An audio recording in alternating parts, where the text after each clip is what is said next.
Welcome back to this week's edition of the War Cry with Miranda and Worry. On this week's episode, we'll cover everything that's going on during the week of September 24th and a few other things you also want to know about. Here is this week's schedule. On Tuesday the 25th, the senior class is having a trip to the Pro Fair, and softball is having a game against Rockmart. On Wednesday, softball has another game against Carrollton. On Thursday, FFA will have a field trip to Fort Valley, Georgia, and cross country will have a meet here at home.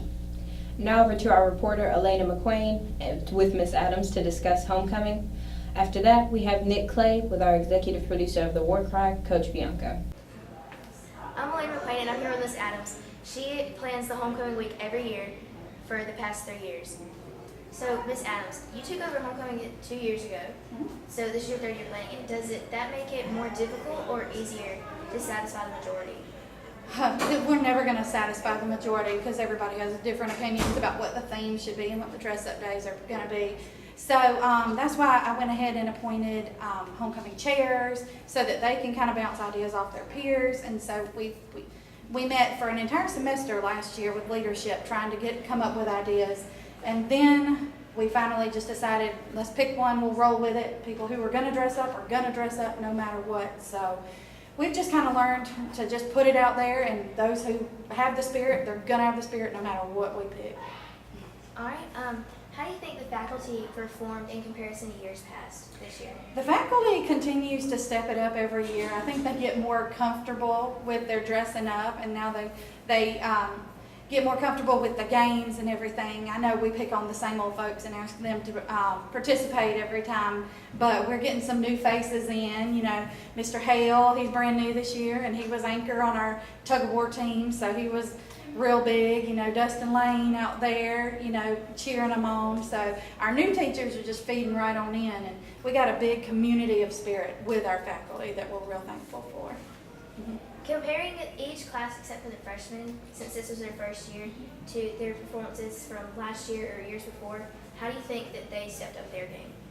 Well, I know our current seniors, as juniors last year, you know, they didn't quite have the spirit. They did, you know, they were competitive, but they saw what they needed to do to dominate this year. And our sophomores, I'm going to tell you what, they laid back, they laid low, but they were our sleepers this year. Now, everybody kind of overlooked them until we had our spirit competitions, and they showed out, especially on our last day, winning the dress-up day. That was huge, big points for them. All right. How do you come up with the themes for homecoming year after year? We just kind of go with trends, you know, a lot of Pinterest boards, lots of Pinterest boards, and then we kind of try to go with trends or things that we see that other schools did that were successful, and then we just try to kind of mimic that or make it work for Heard County. All right. What are some successes that you've seen so far and some things that need extra work or some help? Successful, we always have a lot of participation on like our color war days and all that kind of stuff. Maybe we'll pick some days that are a little bit easier for everyone to participate in, because some people struggled with like game night this year, coming up with creative ideas. But a lot of people stepped up and came up with some cool stuff. We kind of get bogged down in the hall decorating contest, but then it all comes together in the end. We're just going to kind of work on organization and really promoting it so that everybody gets the word out for next year, because a lot of times people come to us the week of and they're like, well, we didn't know. And so we just got to work on getting the word out a little bit earlier so people can plan a little bit faster. All right. Sounds good. Thank you, Ms. Adams. Mm-hmm. Thanks, guys. Hi, my name is Nicholas Clay, and I'm here with Coach Bianco, the production manager of the War Cry. And I'm going to ask him a couple of questions about how the War Cry has been the past couple of years. So,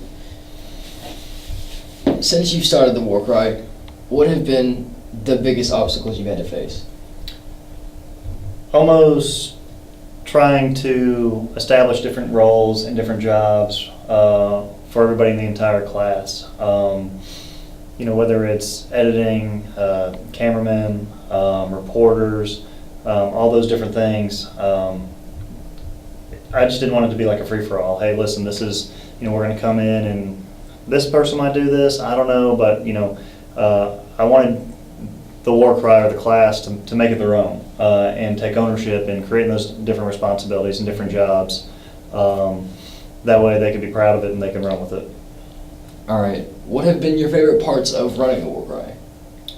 It was almost kind of like a clean slate when I took it over, so it was kind of see from where it was to what it is today and where it could be. And to have people that care about it and, keep throwing out different ideas to do. I feel like, when we put out an episode, it's better than the weeks before. I feel like this year's better than last year, and that's the biggest thing is as long as it keeps moving forward and doesn't take any steps back. So that's been fun to see. Now, you mentioned moving forward through the years. What do you expect from future War Cry members? Well, hopefully, anytime you finish a year, you always want to look back on the previous year. So next year, whenever this semester's done, we kind of look at how it was done and how to make improvements. So as long as future classes keep coming in and they said, hey, we did this and the War Cry was really good, but I think this would make it better, that's when it really starts to take off. And then, having people with different ideas in terms of how we can improve our studio, our equipment, and anything like that. So hopefully in years to come, we keep adding little by little and it keeps getting better and better. And as long as it does that, I think we'll be in good shape. Now, there have been some complications with certain interviews not necessarily being filmed correctly or things like that. Do you have any words for people being interviewed or anything from the miscellaneous segments or anything like that? Well, when things like that happen, or you have an interview that wasn't as good as you want it to be, a lot of times, the people that do that, the only way they know is if they do it and they see they messed up on it. Which there's never anything wrong with messing up because you see it and you can correct it and you can get better. So anytime we have, whether it's an interview that doesn't go well and it's on the War Cry and you watch and you kind of cringe a little bit because it wasn't very good, that just means you saw where you messed up, and the next time you go out there, it should be a lot better. Of course. So that's kind of what we do a lot of the times is, well, do you feel good about it? Yeah, we did it. And you put it out there and you watch it once or twice, and then you're like, it could have been a lot better. And it's always a learning experience. I mean, you could watch anything you do and take a lot of different things away from it, whether it was the interview itself, whether it was editing, sound, anything. And as long as you take something away from it and get better the next time, then you'll be in good shape. Of course. I appreciate it. Thank you. Back to the reporters, Rory and Miranda.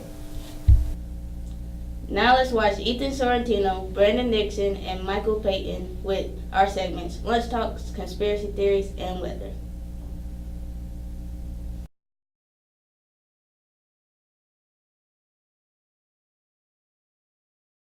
Hey guys, it's Ethan Sorrentino, and I'm here doing Lunch Talks. Let's get right into it.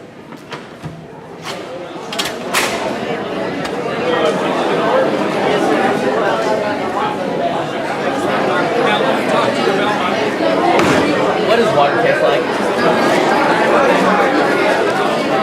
What does water taste like? What does water taste like?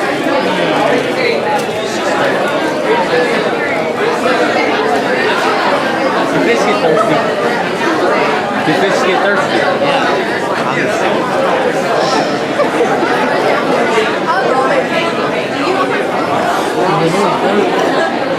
In y'all's opinion, is it easier to love or to be loved?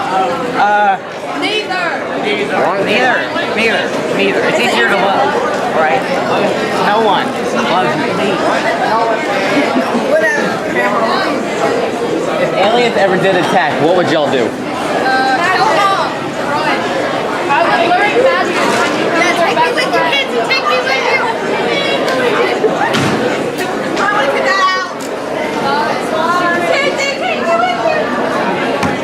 Can you cry underwater?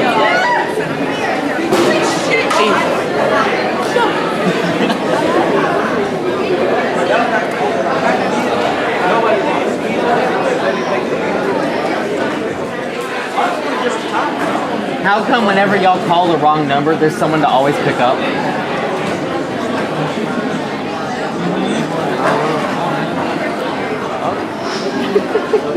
I'm Ethan Sorrentino, and that was Lunch Talk. Hey guys, It's your weatherman, Ethan Sorrentino, and this week it's going to be raining all week long. So remember, guys, if y'all are driving, wear your seatbelt and drive safe.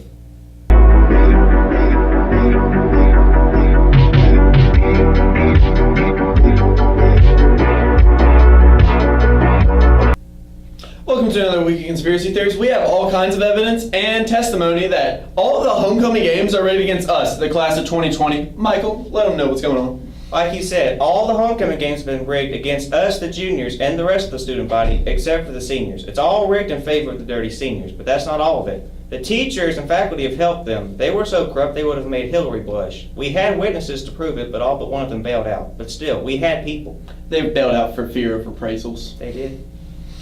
Monday was a complete day of shame. We had contestants constantly taken out for all kinds of things, like out of bounds. Like, come on, that's not a real thing.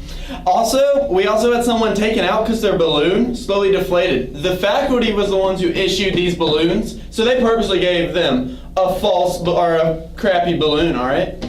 And you didn't see anybody else taken out for anything like that. We also have all kinds of evidence that showed that our balloons were much thinner than ours, and the seniors and the faculty actually had very thick balloons. All this is showing that the senior class and the faculty are collaborating together to make sure that they win and the class of 2020 loses. And the worst part is they're so bad at this, they almost lost to the sophomores, except for intervention by the corrupt teachers. We actually have a special guest star here to talk about it. Kirby, where are you? I believe that sophomores are not in this conspiracy. However, the juniors are being corrupted against. The seniors and faculty are always looking to do something against every other underclassman, and this instance is exact what is happening. All right, back down you go. Bye-bye, Kirby. Good job.